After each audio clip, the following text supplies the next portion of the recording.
reference to gender when you're criticising somebody, but you make reference to their competence or their... For example, look, here's me mocking Andrea Leadsom because this is what she said 5 years ago, all right? I'm going to nail my colours to the mast here. I don't think the UK should leave the EU.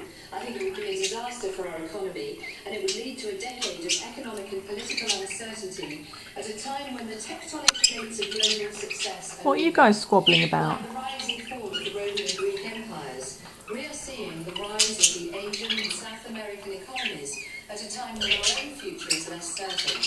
So, which I point out, and will continue to point out, just as I point out Rees-Mogg's, I don't even know what adjective to use anymore, but or David Davis's weapons-grade ignorance, or Dominic Raab's incredible failure to understand Dover and Calais, and I don't see any distinction based on gender.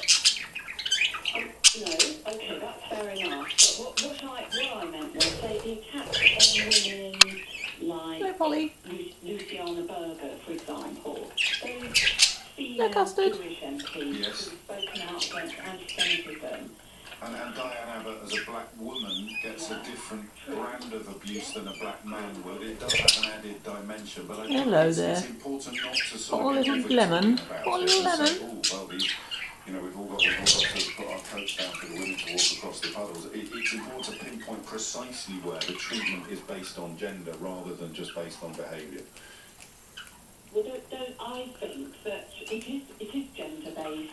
When he says stupid woman, she is a woman. When those female MPs get...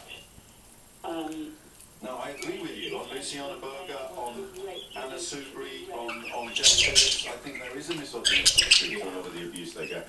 By definition, a rape